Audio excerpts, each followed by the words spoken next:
चलिए बच्चों नमस्कार, वन सेकेंड स्वागत है आप लोगों का। तो आज का जो हमारा टॉपिक है वो बड़ा इंपॉर्टेंट टॉपिक है, आज हम पढ़ने वाले हैं, जिसका नाम है नीति आयोग। ठीक है, नीति आयोग का नाम आप सबने सुना होगा, बहुत कुछ इसके बारे में पढ़ा भी होगा।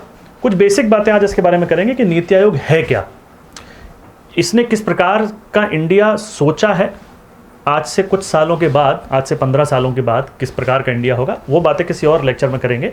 आज नीति आयोग का स्ट्रक्चर समझने की कोशिश करते हैं और ये क्यों है इसको भी समझने की कोशिश करते हैं। तो पहले हमको ये समझना पड़ेगा कि नीति आयोग क्यों है। देखिए 1950 में इंडिया में एक ऑर्गेनाइजेशन बनी थी जिसको हम हिंदी में योजना आयोग कहते हैं। योजना आयोग कहते हैं और अंग्रेजी में इसको हम कहते हैं planning commission. Now planning commission क्या था, आप समझिए। जवाहरलाल नेहरू जी जो थे वो थोड़ा सा समाजवाद की तरफ झुके हुए थे, है ना। और हम अपने शुरुआती भारत में जो पॉलिसीज़ इंडिया की समझते हैं, जो सरकारी नीतियाँ जो समझते हैं, तो हम इस बात को देखते हैं कि सरकार सब कुछ खुद करती थी, ज़्यादातर चीज़ें सरकार खुद करती थी। सरकार ने डिसाइड किया था धीरे धीरे करके सब कुछ हम ही करेंगे, बड़ी बड़ी फैक्ट्रीज भी हमारी होंगी, बांध भी हम बनाएंगे, रोड भी हम बनाएंगे, ट्रेन्स भी हम चलाएंगे, हवाई जहाज़ भी हम ही चलाएंगे, टेली कम्युनिकेशन भी हमारा ही होगा, जो कुछ है सब हमारा ही होगा। प्राइवेट कंपनीज को या तो पावर नहीं थी या थी भी तो बहुत लिमिटेड थी, बहुत लिमिटेड जगह पर निजी कंपनियां काम कर पाती थी, अदरवाइज वो काम नहीं कर पाती थी। तो इस प्रकार की व्यवस्था में होता क्या है, यानी कि सरकार के पास सब सारी चीज़ें, तो दैट मीन्स सरकार सब तरफ से पैसा कमा रही है। सरकार नहीं ट्रांसपोर्ट सरकार ने खोल रखे तो ट्रांसपोर्ट से सरकार पैसा कमा रही है, रेलवे सरकार ने चला रखी है तो सरकार रेलवे से पैसा कमा रही है, बिजली बना रही है सरकार, उससे पैसा कमा रही है, बिजली का डिस्ट्रीब्यूशन भी सरकार ही कर रही है, टेलीफोन भी सरकार लेकर जा रही है। तो सारी रिसोर्सेज से पैसा कौन कमा रहा है, पैसा कमा रही है सरकार। तो सरकार के पास एक पैसा आ गया। समाजवाद में होता क्या है, समाजवाद में सरकार, देखो हम एक्सट्रीम समाजवाद की बात करें तो सब कुछ सरकारी होता है। भारत कभी भी एक्सट्रीम समाजवाद की तरफ नहीं गया, कभी भी हम लोग कम्युनिज्म की तरफ नहीं गए हैं। ठीक है, हम सोशलिज्म की तरफ ही रहे, बल्कि सोशलिज्म का भी कुछ अंश हमारे अंदर रहे। तो हम लोगों ने क्या किया, अब समाजवाद में होता क्या है कि सारा पैसा सरकार कमाती है और उसके बाद जनता को बराबर बांटती है। हमें यह मालूम था कि भारत में ये करना पॉसिबल नहीं है, तो हमने उसको कैसे किया, हमने उसको कैसे समझा। हमने ऐसे किया कि भाई सारा पैसा हम कमाएंगे, उस पैसे के बाद उस पैसे का इस्तेमाल कैसे करना है, योजनाएं कैसे बनानी हैं कि भाई इस पैसे से, चलो यहाँ बेरोजगारी बहुत है तो यहाँ पर एक काम करते हैं, यहाँ पर हम 2 डैम बनाते हैं। वो डैम से क्या होगा कि डैम से सीमेंट की खपत बढ़ेगी तो सीमेंट वालों को रोज़गार मिलेगा, लोहे की खपत आएगी तो लोहे वालों को रोज़गार मिलेगा, और लोगों को डायरेक्ट रोज़गार मिलेगा, इनडायरेक्ट रोज़गार मिलेगा। खेती वाले भी थोड़ा सा खुशहाल हो जाएंगे क्योंकि नहरें नई बनेंगी, नहरें बनेंगी तो उन लोगों को रोज़गार मिलेगा। तो यार इस एरिया का डेवलपमेंट करने के लिए यहाँ 2 बड़े डैम बना दो तो बहुत सारे लोगों को रोज़गार मिलेगा। तो चलो उस पैसे से इतना पैसा निकाल करके डैम बनाते हैं। ठीक है, ये पैसा निकाल के कहाँ करना है यार, ये पैसा एक काम करते हैं, इन लोगों की शिक्षा में खर्च कर देते हैं। ये जो गरीब तबका है या जो दबा कुचला तबका है, इनकी शिक्षा में डाल देते हैं। ये पैसा एक काम करते हैं कि जो लड़कियां हैं वो कम पढ़ती हैं, उस समय लड़कियां कम पढ़ती थी, तो उनको प्रमोट करने के लिए चलो लड़कियों को हम छात्रवृत्ति देते हैं, लड़कियों को स्कॉलरशिप देते हैं, पढ़ने जाएंगे तो उनको पैसे मिलेंगे। जो SC ST के बच्चे हैं उनको पढ़ने जाएंगे तो पैसे मिलेंगे, इस तरह की व्यवस्था करते हैं। तो इस टाइप, तो कहने का मेरा मतलब है कि एक ऑर्गेनाइजेशन ऐसी बनानी पड़ेगी कि जो उस पैसे को मैनेज करे कि भैया जो पैसा सरकार कमा रही है इससे किस प्रकार का इंडिया हम आने वाले सालों में बनाएंगे। तो भारत में पंचवर्षीय योजना स्टार्ट हुई थी, आपको पता होगा। इन द ईयर 1951 इंडिया में 5 ईयर प्लान शुरू हुए थे। 5 ईयर प्लान या कोई भी प्लान, देखिए योजना बनाना अगर किसी सरकार में हो रहा है जनता के लिए, तो वो उसी तरह की सरकार होती है जो सोशलिज्म की तरफ झुकी हुई है। ऐसे क्वेश्चंस भी एग्जाम में आए हैं, कई बार देखा है मैंने कि योजना बनाना किस टाइप की इकोनॉमी का पार्ट है, प्लानिंग करना किस टाइप की इकोनॉमी का पार्ट है, तो वो सोशलिज्म का पार्ट होता है।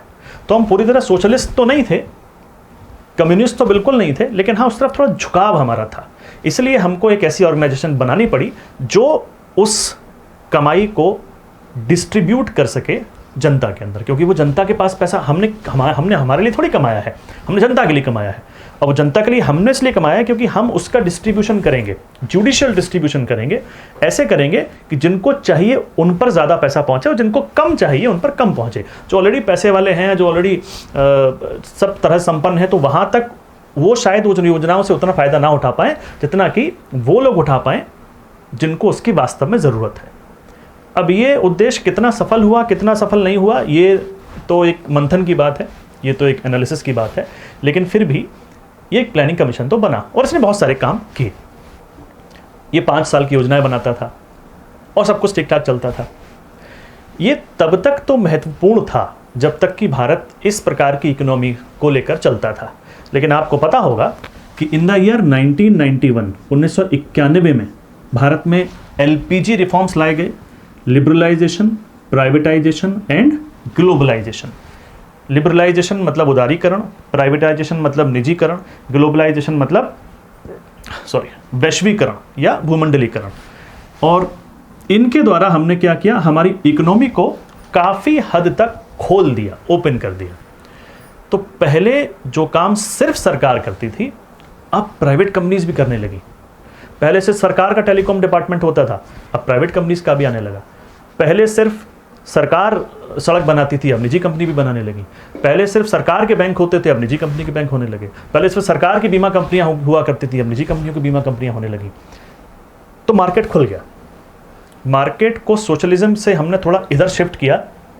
जो मनमोहन सिंह साहब जब वित्त मंत्री थे, हमारे फाइनेंस मिनिस्टर थे, तब की बात है, तब ये किए गए थे LPG रिफॉर्म्स। उसके बाद भारत को फ़ायदा भी बहुत हुआ। लेकिन LPG रिफॉर्म इस बात का घोतक है, इस बात का एक संकेत है, एक सिंबल है कि इंडिया कहीं ना कहीं सोशलिज्म से कैपिटलिज्म की तरफ गया। इसके बाद वी आर नॉट कैपिटलिस्ट। देखिए, हम तो मिक्स्ड इकोनॉमी है ना, हम तो इन दोनों के मिक्सचर हैं, हम जानते हैं इस बात को।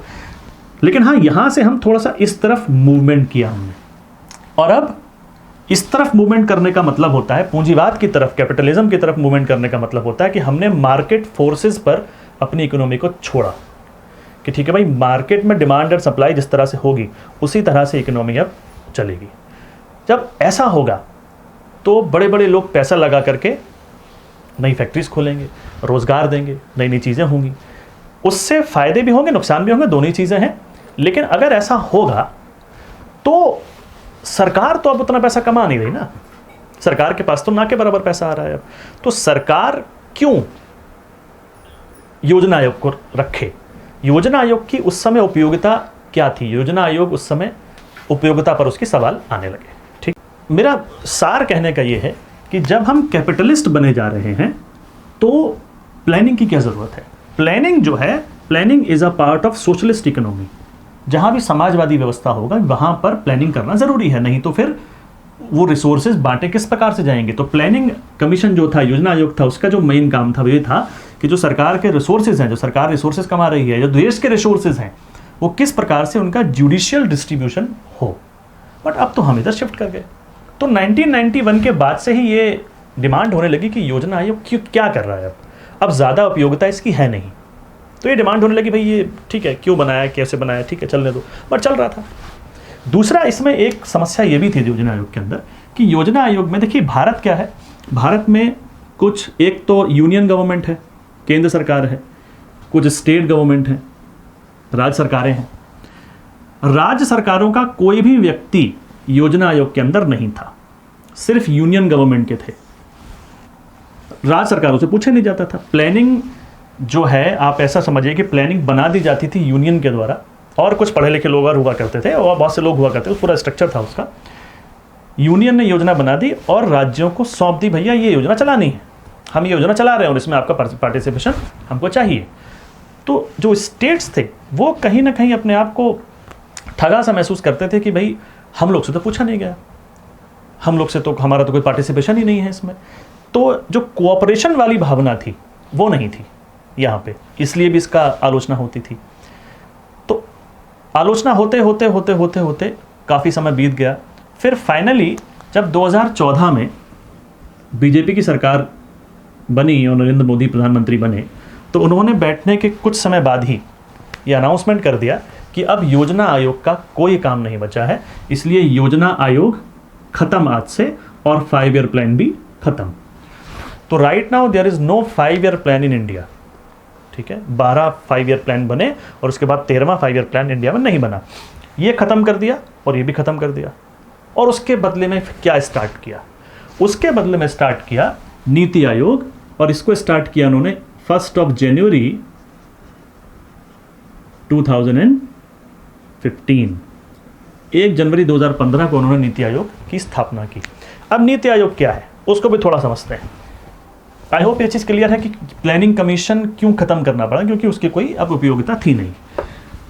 और प्लानिंग कमीशन की जगह अब कोई एक तो संस्था बनानी थी जो इस टाइप का, भाई कुछ तो प्लान करे, कुछ तो करेगा, सरकार को कुछ राय तो देगा।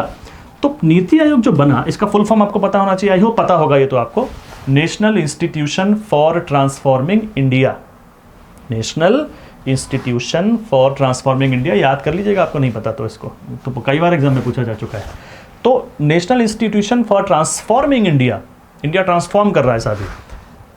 पहली बात ये, क्या नीति आयोग प्लान्स बनाता है? आंसर इज नो, ये प्लान नहीं बनाता है, ये योजनाएं नहीं बनाता है। It works only as a think tank, सरकार के थिंक टैंक के रूप में काम करता है, कि सरकार जो है वो उसको सलाह देता है, अलग अलग सेक्टर्स में अलग अलग जगह सलाह देता है कि भाई आप ऐसा काम करेंगे तो ऐसा होगा, और ऐसा करेंगे तो ऐसा होगा, और हम आपको बताएंगे ऐसा ऐसा कीजिए तो बेहतर है। डिसीजन सरकार को लेना है। ये सिर्फ यूनियन गवर्नमेंट के लिए काम नहीं करता, ये राज्य सरकारों के लिए भी काम करता है। He is also the think tank for the state governments, राज्य सरकारों के लिए भी ये पूरा काम करता है। नाउ स्ट्रक्चर जो आप नीति आयोग का अगर बात करें, स्ट्रक्चर क्या है, तो स्ट्रक्चर एक बहुत बढ़िया इसका बनाया गया है, क्योंकि इसमें राज्यों को पूरा पूरा पार्टिसिपेशन मिला है। तो इसका स्ट्रक्चर देखिए कुछ इस टाइप से है कि इसमें एक तो चेयरपर्सन होता है, और चेयरपर्सन कौन होता है? चेयरपर्सन इसका एक्स ऑफिशियो है, एक्स ऑफिशियो चेयरपर्सन है। एक्स ऑफिशियो का मतलब क्या होता है? पदेन सदस्य हिंदी में बोलते हैं। पदेन सदस्य एक्स ऑफिशियो चेयरपर्सन का मतलब होता है कि एक पद इसका चेयरपर्सन है, कोई व्यक्ति नहीं है। तो इसका चेयरपर्सन है पीएम। जो भी भारत का पीएम होगा वो नीति आयोग का अध्यक्ष होगा या चेयरपर्सन होगा। अभी नरेंद्र मोदी जी हैं तो नरेंद्र मोदी जी हैं, कल को राहुल गांधी जी आ जाएंगे तो राहुल गांधी जी हो जाएंगे, या जो भी प्रधानमंत्री बनेगा। इसके अलावा एक होता है उपाध्यक्ष, डिप्टी चेयरपर्सन। उपाध्यक्ष होते हैं। उपाध्यक्ष साहब जो होते हैं वो एक होता है, जैसे आज की डेट में राजीव कुमार हैं, ये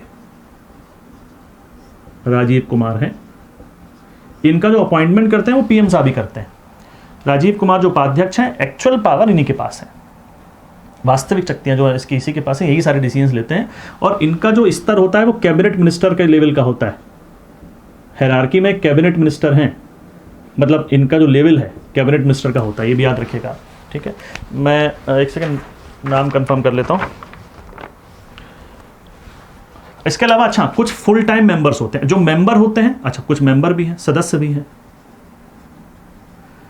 सदस्य में कुछ कैटेगरीज हैं। पहली category full time member. Full time members जो हैं वो 3 हैं, और वो अभी कौन कौन है? एक है वीके सारस्वत, वीके सारस्वत। दूसरे हैं प्रोफेसर रमेश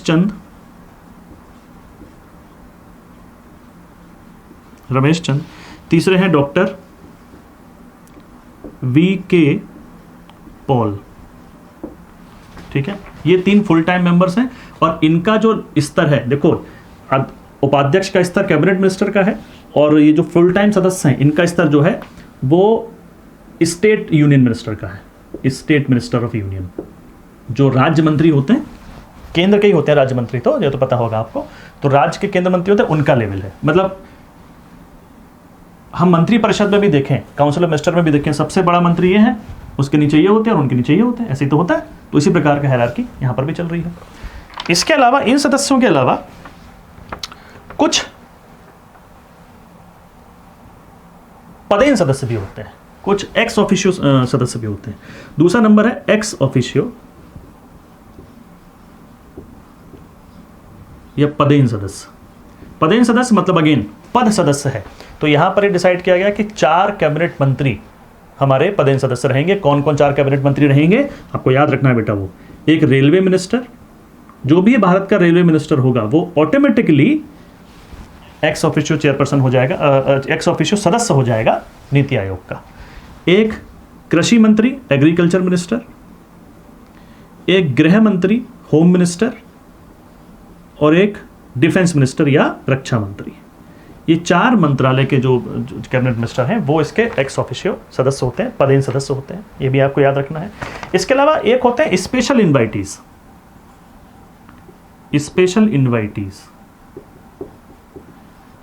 विशेष आमंत्रित सदस्य। अब विशेष आमंत्रित सदस्यों में ये पावर पीएम साहब के पास है, वो किसी को भी विशेष आमंत्रित सदस्य बना सकते हैं। तो ये किसी क्षेत्र के विशेषज्ञों को बना सकते हैं या कैबिनेट के कुछ लोगों को बना सकते हैं। तो आज की डेट में कौन कौन है मैं लिखा देता हूँ, ये चेंज हो सकते हैं, ये चेंज होते रहते हैं। तो जो स्पेशल इन्वाइटीज हैं वो कौन कौन से हैं वो भी आप चाहें तो लिख लीजिएगा।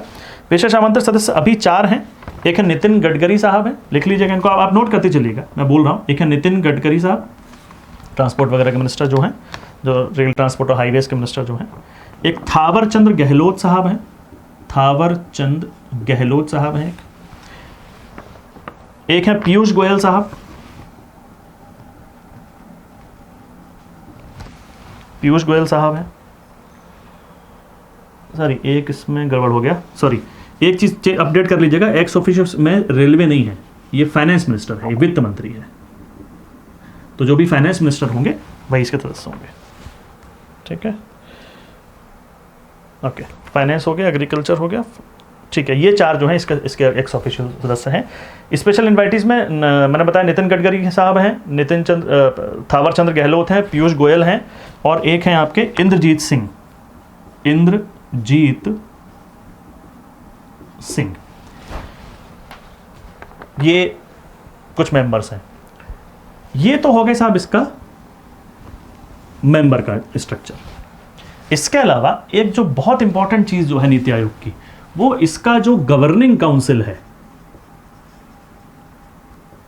गवर्निंग काउंसिल, हिंदी में इसको कहते हैं शासकीय परिषद, शासकीय परिषद। देखिए योजना आयोग की आलोचना क्या है, योजना आयोग की आलोचना ही ये थी योजना आयोग की, तो कि वहां पर राज्यों को रिप्रेजेंटेशन नहीं है, राज्य का कुछ सुना ही नहीं जाता, तो कोऑपरेशन तो है ही नहीं। तो कोऑपरेटिव फेडरलिज्म को बढ़ावा देने के लिए देखिए योजना आयोग का क्या था, योजना आयोग में ये यूनियन है, ये स्टेट है। यूनियन आदेश देते थे राज्यों को, ये स्ट्रक्चर चलता था।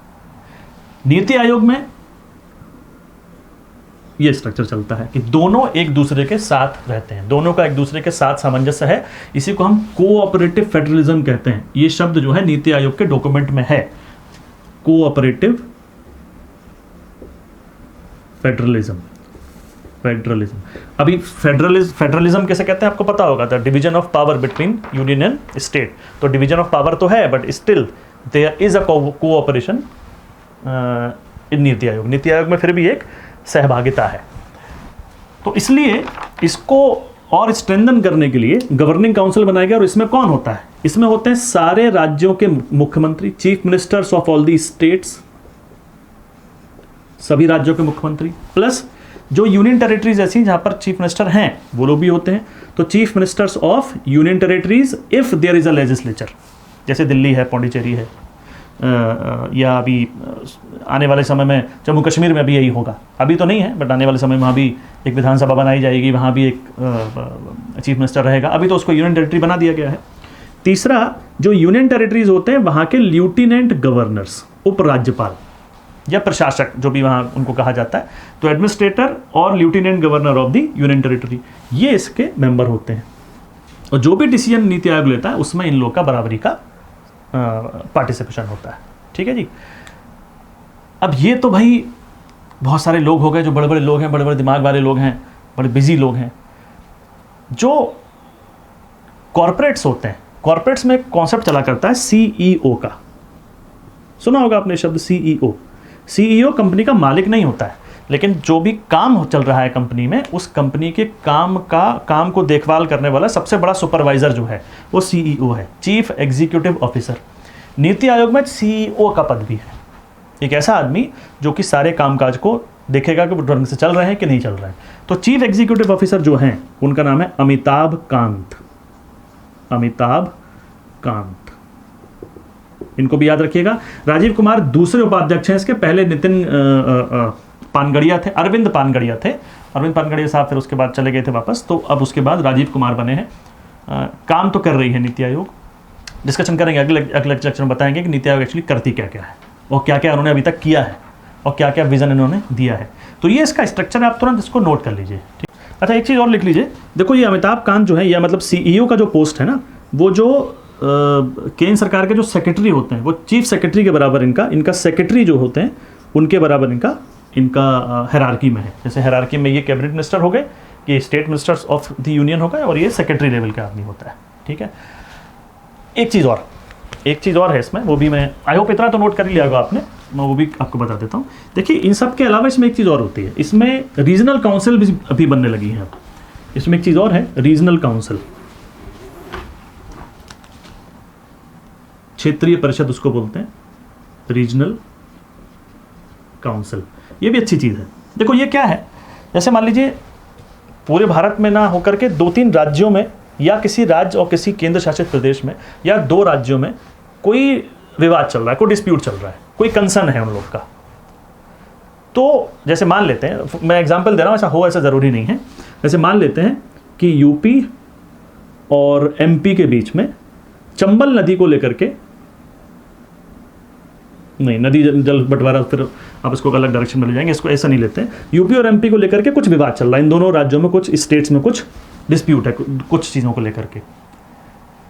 तो अब पीएम चाहें तो एक रीजनल काउंसिल बना सकते हैं जिसमें ये 2 स्टेट होंगे, और अगर मान लीजिए उसमें राजस्थान का भी कुछ लेना देना है तो राजस्थान भी उसमें आ सकता है। तो ये 3 राज्य को मिल करके काउंसिल बना सकते हैं अगर पीएम चाहें तो।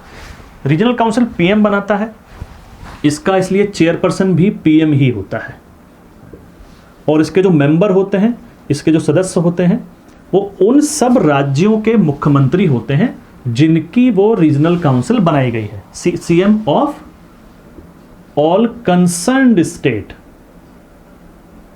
ऑल कंसर्न्ड स्टेट और यूनियन टेरिटरी, और यूनियन टेरिटरी है तो वहां पर यूनियन टेरिटरी का गवर्नर उसका मेंबर होता है। तो आपसी बातचीत से उन चीज़ों को निपटारा करने के लिए और नीति आयोग की मध्यस्थता में उन चीज़ों को समझने के लिए और कैसे बेहतर तरीके से उसका उन चीज़ों का एग्जीक्यूशन हो, उसके लिए रीजनल काउंसिल भी बनाई जाती है और बनाई गई है। ये चल रहा है। नीति आयोग के बारे में एक बहुत इंपॉर्टेंट बात आपको समझना ये भी ज़रूरी है कि नीति आयोग संस्था किस प्रकार की है, नीति आयोग किस टाइप की ऑर्गेनाइजेशन है। भाई फेडरल कोऑपरेटिव फेडरेशन इसने चलो स्टार्ट कर दिया, ये कर दिया।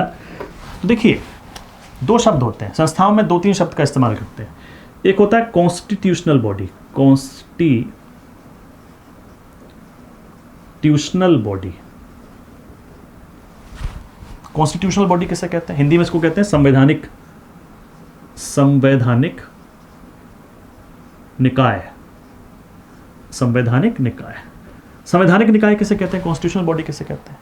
ऐसी बॉडी जिनको कॉन्स्टिट्यूशन में मेंशन किया गया है, जो संविधान में लिखे हुए हैं, वो संवैधानिक निकाय है। फॉर एग्जाम्पल फाइनेंस कमीशन, वित्त आयोग, आर्टिकल 280, आर्टिकल 280 लिखा हुआ है, तो वित्त आयोग इज संवैधानिक निकाय। इलेक्शन कमीशन संवैधानिक निकाय है। सीएजी कॉन्स्टिट्यूशन में लिखा हुआ था, जो कॉन्स्टिट्यूशन में लिखा है वो कॉन्स्टिट्यूशनल बॉडी है। जैसे कमीशन फॉर एससी है, वो भी संविधान में लिखा है। Commission for national commission for ST है, वो भी संविधान में लिखा है। लेकिन नेशनल कमीशन फॉर ओबीसी भी है, वो संविधान में नहीं लिखा था। और अगर आप संविधान में नहीं लिखा है वो चीज़, तो वो संवैधानिक संस्था नहीं है। और अगर कोई संवैधानिक संस्था नहीं है तो उसकी पावर उतनी नहीं हो जाती जितनी कि संवैधानिक संस्था की होती है। इसलिए कॉन्स्टिट्यूशन अमेंडमेंट किया गया अभी कुछ समय पहले, और नेशनल कमीशन फॉर ओबीसी को भी कॉन्स्टिट्यूशन में डाल दिया गया। तो OBC which was not a constitutional body earlier, right now it is a constitutional body. ठीक है, ठीक है साहब। अब कुछ बॉडीज ऐसी होती हैं जो संविधान में तो नहीं लिखी, संसद ने कानून बनाकर उनको बनाया है। उनको कहते हैं हम लोग स्टैच्यूटरी बॉडी, स्टैच्यूटरी बॉडी, या हिंदी में इसको संविधिक कहते हैं। तो हिंदी में तो थोड़ा सा कंफ्यूजन हो सकता है, संविधिक निकाय, संवैधानिक निकाय और संविधिक निकाय दोनों में फर्क है। संविधिक, और विधि मतलब कानून, कानून बनाता कौन है? संसद।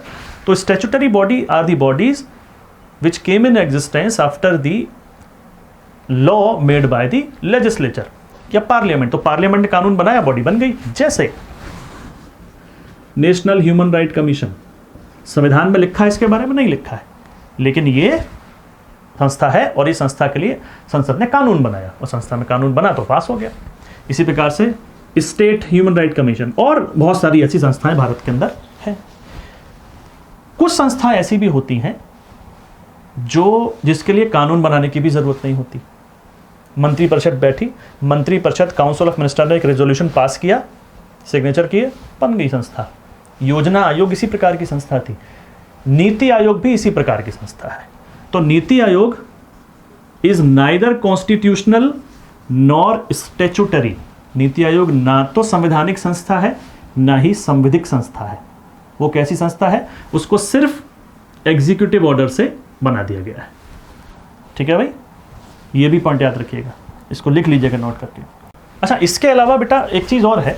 देखिए, नीति आयोग जो भी सजेशंस देता है, स्टेट को भी देता है, यूनियन को भी देता है, तो उनको जो सजेशन देता है उसके लिए उन्होंने अपनी कुछ शाखाएं बना रखी हैं, कुछ विंग्स बना रखी हैं।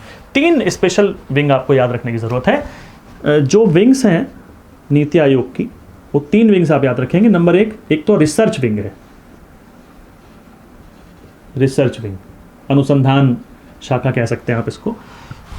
रिसर्च विंग क्या है? इसमें बहुत सारे अलग अलग क्षेत्रों से लोग बुलाए जाते हैं, अपने अपने क्षेत्र के महारथी हैं, बड़े ज्ञाता लोग हैं, ज्ञानी लोग हैं, और वो चीज़ों पर रिसर्च करते हैं कि अगर ऐसा डिसीजन लिया जाए तो उसका क्या परिणाम होगा, ऐसा डिसीजन लिया जाए तो क्या परिणाम होगा।